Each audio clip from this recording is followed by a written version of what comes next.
Hello student, आप लोगों को आज पॉइंट स्टार्ट करते हैं। तो यहाँ पे बायोलॉजी टॉपिक आज उठाए हैं, वो भी 0 लेवल से। कोई भी स्टूडेंट पढ़ा जो भी और ना पढ़ा जो भी, दोनों का किसी प्रकार से प्रॉब्लम नहीं होगा। जिसको पढ़ा है वो सब्र करेगा, जिसको नहीं पढ़ा है वो क्या चीज़ स्टेप बाय स्टेप समझने का प्रयास करना और ध्यानपूर्वक देखने का प्रयास करना और स्टेप बाय स्टेप लिखने का भी प्रयास करना, क्योंकि लिखने और पढ़ने सबसे बेहतरीन तैयारी कोई भी एग्ज़ाम की तैयारी करने के लिए बेहतर होता है बोर्ड लेवल पे। तो यहाँ पे इसी प्रकार से हर एक सब्जेक्ट का देखेंगे। आज भी बायोलॉजी का पॉइंट लिए तो स्टार्ट करते हैं।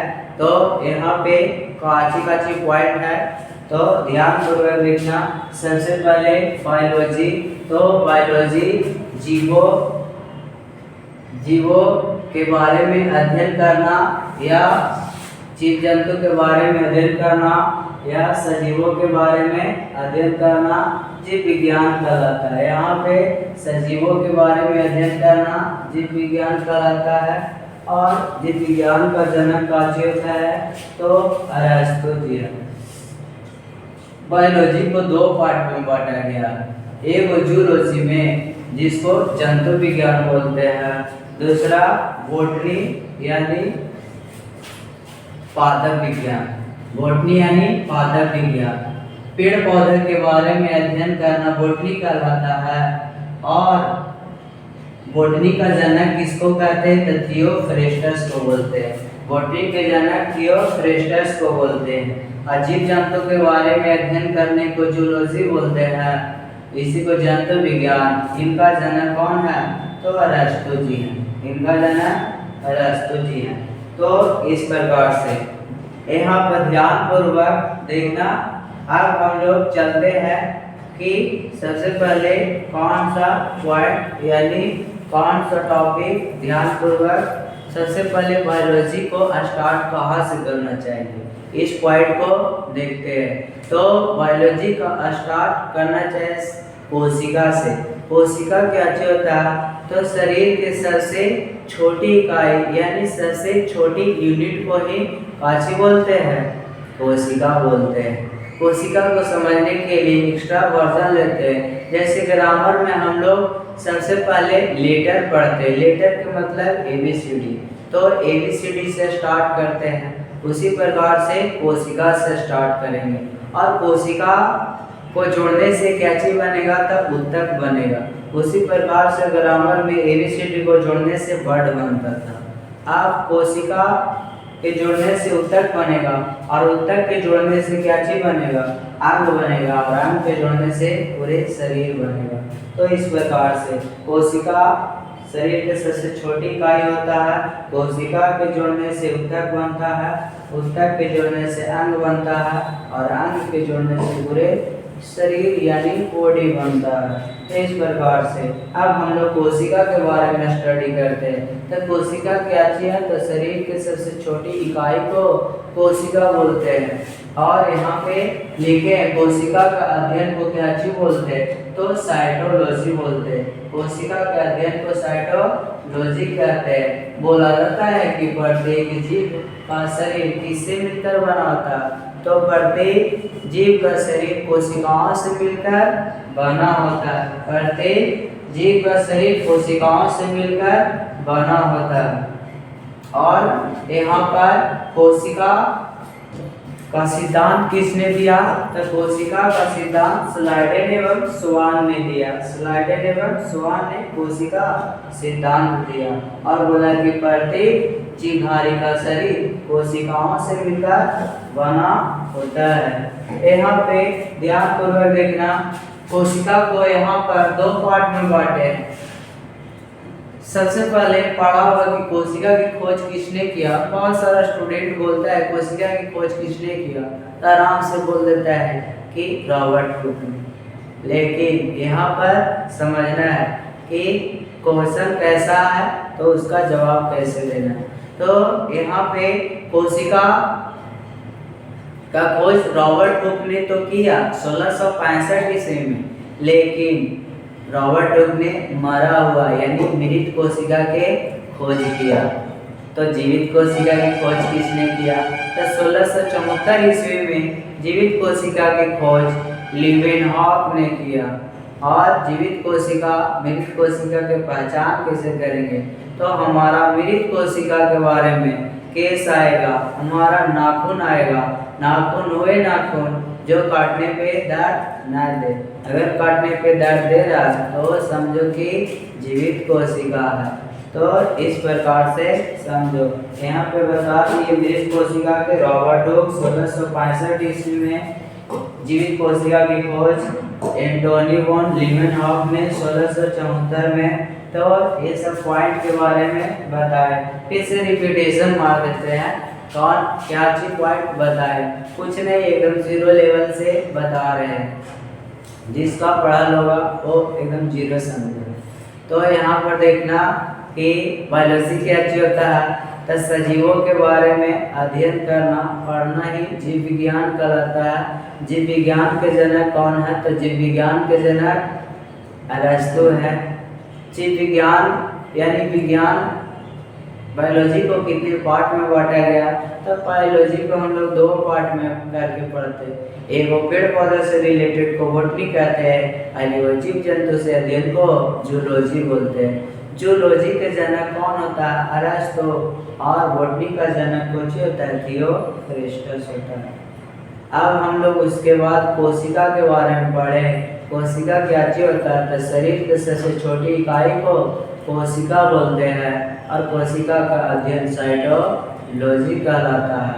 स्लाइडेन एवं स्वान ने कोशिका सिद्धांत दिया और बोला कि प्रत्येक जीव का शरीर किससे मिलकर बना होता? कोशिका से मिलकर बना होता। मृत कोशिका, कोशिका को भी दो पार्ट में बांटे, एगो मृत कोशिका, एगो जीवित कोशिका। मृत कोशिका की खोज किसने किया? तो रॉबर्ट हुक ने किया 1665 ईस्वी में। और जीवित कोशिका की खोज किसने किया? लीवेनहॉक ने 1674 ईस्वी में किया। इतना पॉइंट इस स्लाइड में बताया, इतना स्क्रीनशॉट लेना। तो हम लोग नेक्स्ट स्लाइड में देखते हैं पॉइंट बाय पॉइंट। तो फर्स्ट पॉइंट में काची कोशिका के बारे में हम लोग स्टडी किए। सेकंड पॉइंट को यहाँ पे ध्यानपूर्वक देखना। कोशिका के बारे में आधे अधूरे आप पूरा करते हैं। बोला जाएगा कि सबसे ऑल ओवर में जितने भी जीव जंतु हैं सबके बारे में बोल रहे हैं। तो सबसे छोटी कोशिका किसको कहेंगे? तो सबसे छोटी कोशिका माइक्रोप्लाज्मा को बोलते हैं। सबसे छोटी कोशिका माइक्रोप्लाज्मा। फिर बोल रहे ये ऑल ओवर में, मतलब जितना भी जीव जंतु है ऑल ओवर में सबसे छोटी कोशिका बोलेगा तो माइक्रोप्लाज्मा होगा।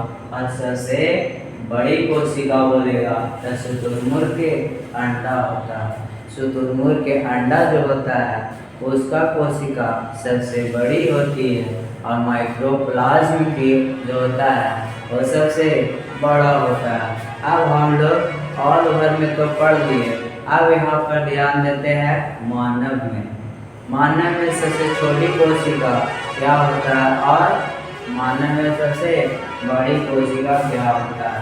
तो मानव में सबसे बड़ी कोशिका अंडाणु, जिसको ओवम बोलते हैं। तो अंडाणु, बड़ी में अंडाणु और छोटा में स्पर्म शुक्राणु।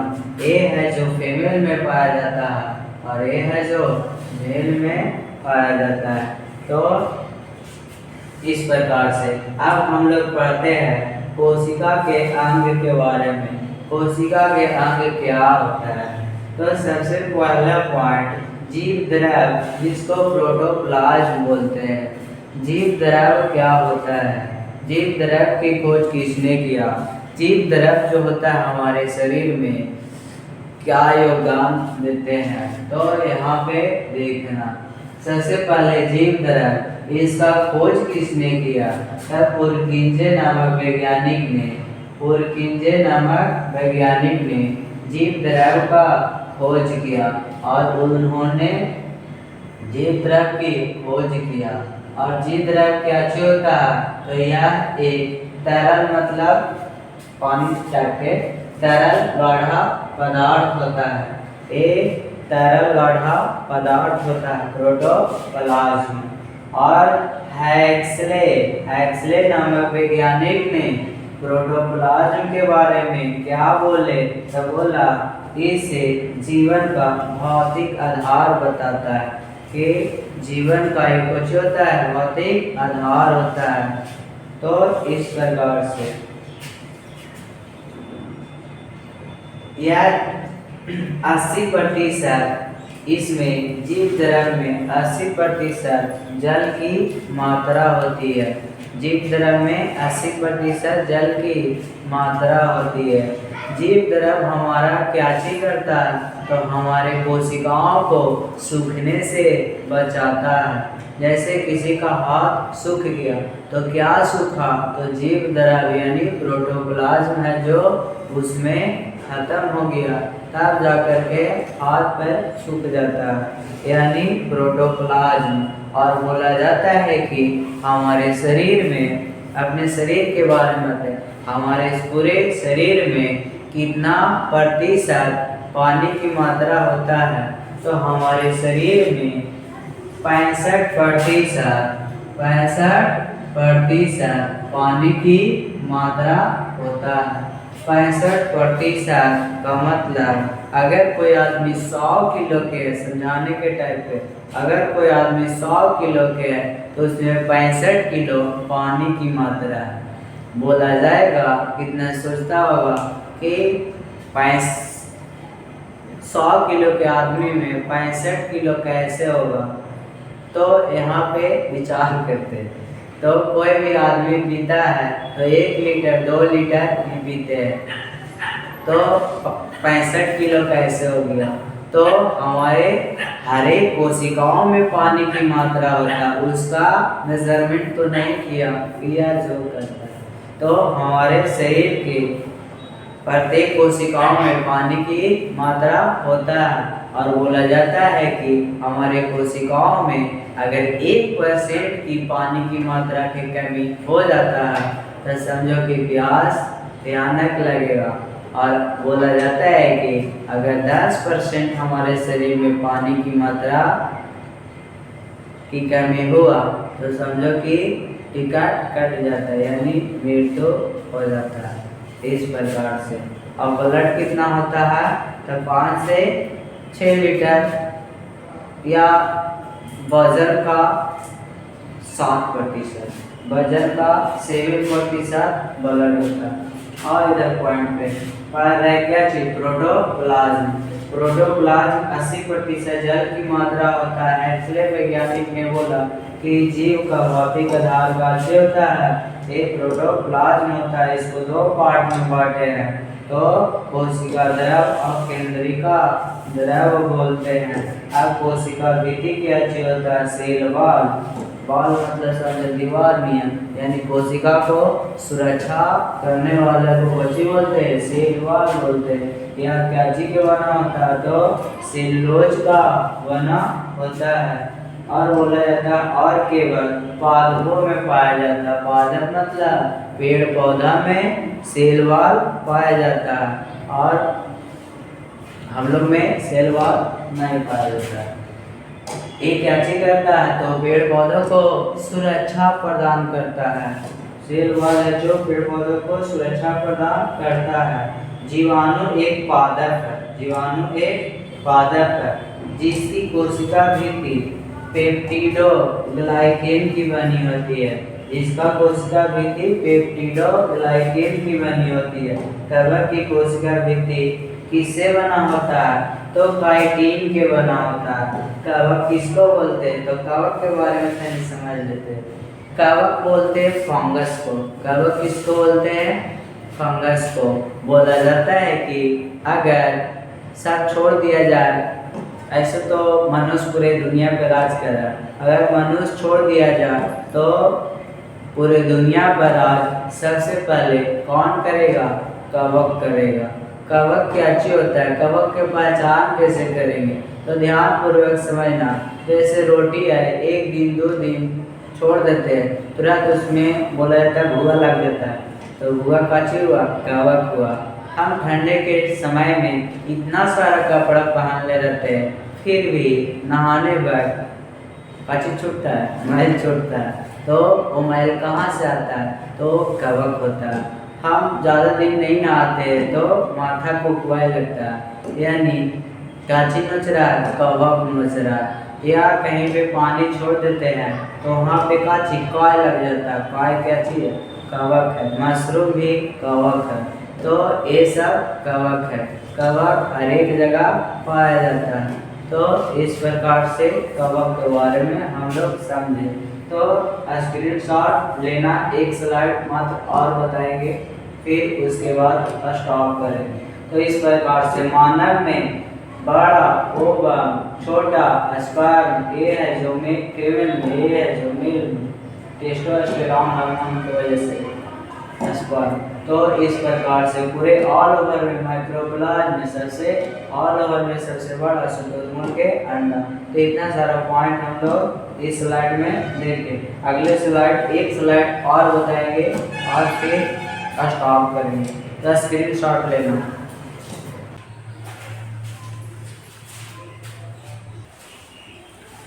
तो अगला स्लाइड में देखना कौन सा पॉइंट, अभी बहुत सारा पॉइंट नोट कर दिए हैं, यानी अपना कॉपी में नोट कर लेना है। ऐसे तो शॉर्ट वे में बताने का प्रयास करेंगे। हर एक पॉइंट में कौन कौन पॉइंट है, सारा पॉइंट नोट कर दिए हैं और वो शॉर्ट वे में। तो ध्यानपूर्वक देखना। इसमें 3 पॉइंट उठाया है। सबसे पहले कोशिका झिल्ली, सेल मेम्ब्रेन, और फिर उसके बाद माइक्रोकॉन्ड्रिया, फिर उसके बाद लाइसोसोम। 3 पॉइंट को यहाँ पे सेटिस्फाइड करेंगे।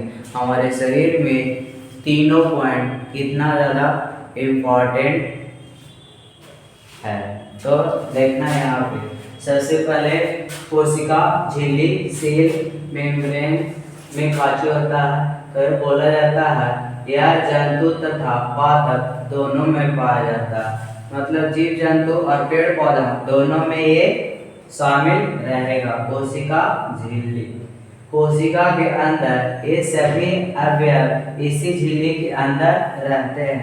ये बोला जाता है जो कवर होता है, कोई भी कोशिका का कवर कोशिका झिल्ली होता है।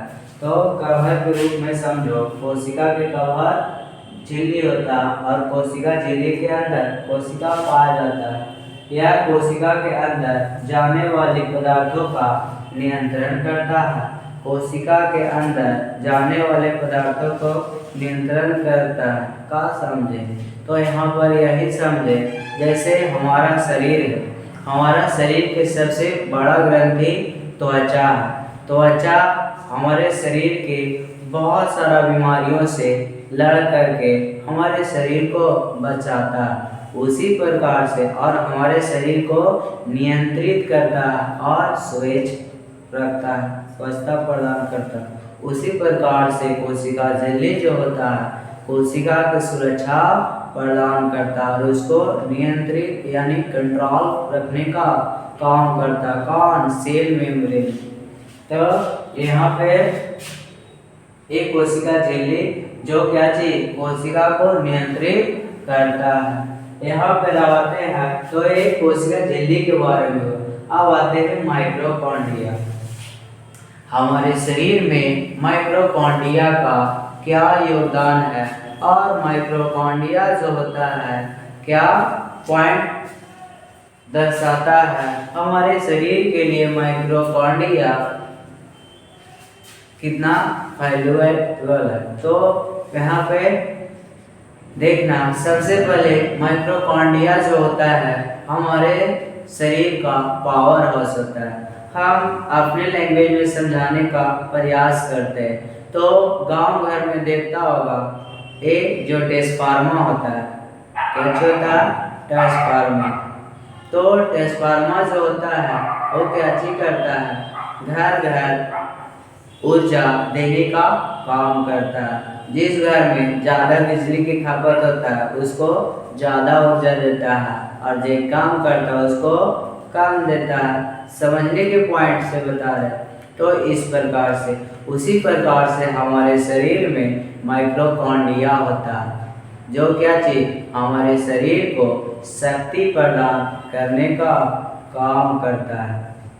दूसरी पॉइंट यहाँ पे ये होता है कि जैसे गांव में किसी का घर ज़्यादा बिजली की खपत होता है तो उसे ज़्यादा मिलता है, उसी प्रकार से हमारे शरीर में जिस अंग से ज़्यादा हम वर्क करते हैं हमारा माइटोकॉन्ड्रिया भी ज़्यादा वही लेता है। जैसे हमारा सबसे ज़्यादा एनर्जी जाता है बोलने में, यानी जीभ है जो हमारा ज़्यादा एनर्जी खींचता है, तो हमारा सारा ऊर्जा कहाँ पे आता है, जीभ के पास आता है और हम दिन प्रतिदिन ज़्यादा बोल सकते हैं।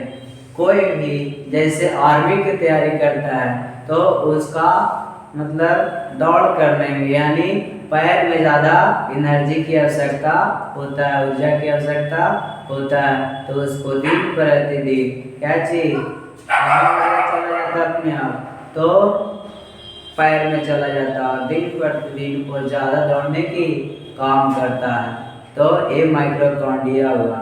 और हमारा पैर उतना वर्क नहीं कर पाता है तो क्या चीज हमारा जीभ के अपेक्षा पैर को कम ऊर्जा मिलता है और कम वर्क वो करता है। तो इस प्रकार से समझो।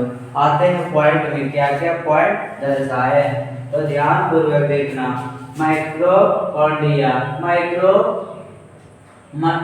माइटोकॉन्ड्रिया का खोज किसने किया, तो माइटोकॉन्ड्रिया को किस नाम से जानते हैं, तो सूत्र कणिका के नाम से जानते हैं। किसके नाम से, तो सूत्र कणिका के नाम से जानते हैं। इसका खोज किसने किया, तो अल्टमैन ने किया। इसका खोज याद रखना किसने किया, अल्टमैन ने किया। यह क्या चीज में गुण होता है, तो ऑक्सीश्वसन होता है। ऑक्सीश्वसन का मतलब क्या होता है कि ऑक्सीजन लिया फिर पुनः उसको लौटा दिया, ऑक्सीजन नहीं।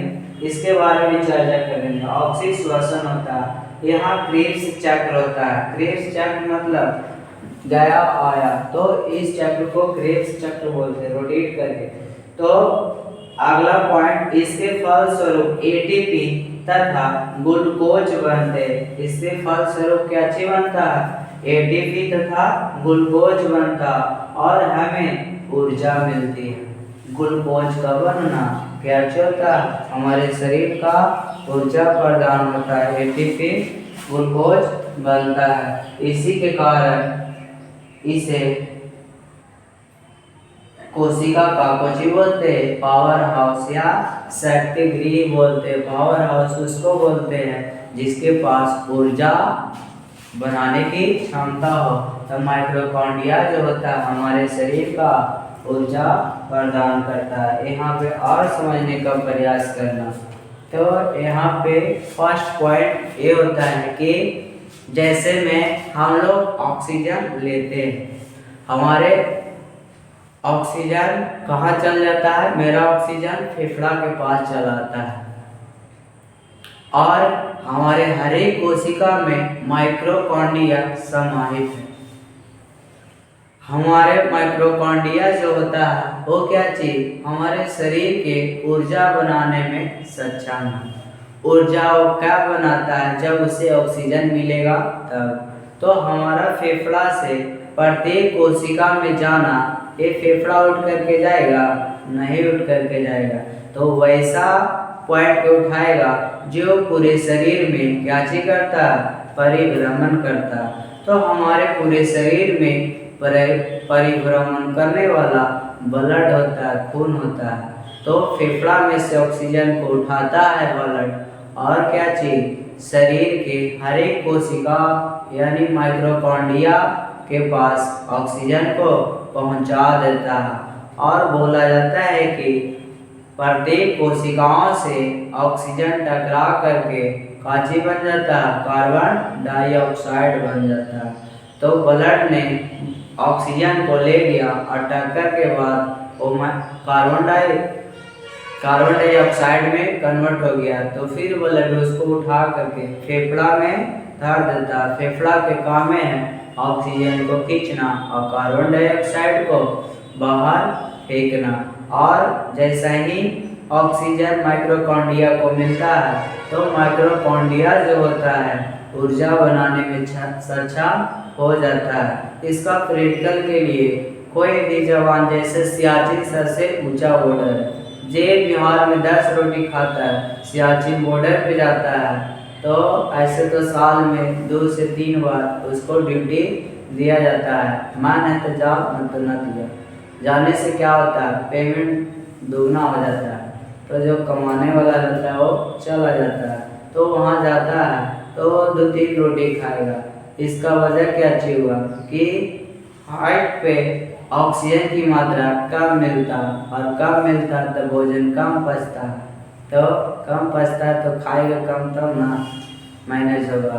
तो इस प्रकार से ऑक्सीजन का प्रभाव उसको मिलता है और कम भोजन कर पाता है, तो उसके शरीर में कम ऊर्जा बन पाता है। तो इस प्रकार से ये माइटोकॉन्ड्रिया का देन है। अब चलते हैं लाइसोसोम के बारे में। तो ये माइटोकॉन्ड्रिया के बारे में बताएं। अब लाइसोसोम के बारे में जानते हैं। लाइसोसोम क्या चीज होता है? तो लाइसोसोम जो होता है कोशिकाओं के संरक्षक है, कोशिकाओं के संरक्षक है। तो कोशिकाओं के संरक्षक बोला जाता है।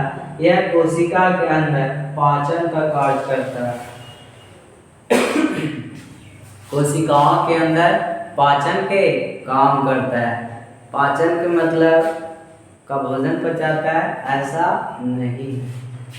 जैसे में समझो कि जैसे घर के मालिक होता है जो क्या चीज करता है, जो आदमी वर्क नहीं कर रहा उसे करवाने की कोशिश करता है या उसे काम से हटा दिया जाता है। एक इस प्रकार से करता है कि अगर काम करना है तो करो और ना करना है तो जाओ, एक मालिक के काम होता है। उसी प्रकार से शरीर के कोशिकाओं में लाइसोसोम के काम होता है कि अगर कोई कोशिका शरीर के अंदर काम नहीं कर रहा तो उसको चाहे तो काम करवा के छोड़ेगा, चाहे तो उसको खत्म कर देगा। एक कोशिका का पाचन कला है। जैसे हमारे शरीर में कहीं पे चोट लगता, वहाँ पे कुछ काम धाम नहीं करता, बाद में अपने आप का काम करने लगता या उसको काट करके हटाना पड़ता या उसको ख़त्म कर देता है, जैसे काला निशानी होता है।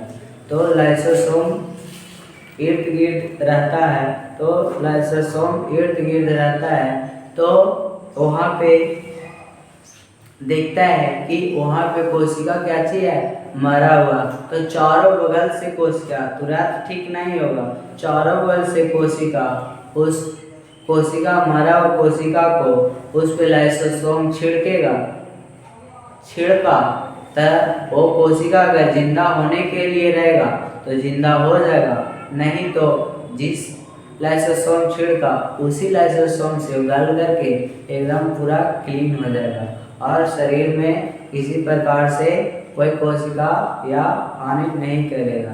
इसको समझने के लिए एक पॉइंट होता है कि जैसे घर है तो घर में कोई अगर एक आदमी बेरोजगार है तो सबके ध्यान उसी पे रहता है। तो इसी प्रकार से समझो कि शरीर के अगर कोई कोशिका अगर खराब है तो बहुत सारा कोशिका को वो संक्रमित कर सकता है। तो इससे बचाता है कौन? लाइसोसोम। कौन कौन पॉइंट नोट किए देखना। लाइसोसोम यह कोशिका के अंदर पाचन का कार्य करता है। इसके अंदर जल अपघट एंजाइम पाया जाता है। बोले जल अपघट वही लाइसोसोम जो मरे कोशिका को जिंदा या गलाने का काम करता है। कोशिका के अंदर का कोई भाग, कोशिका के अंदर का कोई भाग या कोई अंग यदि काम नहीं करता है तो उसे नष्ट कर देता है।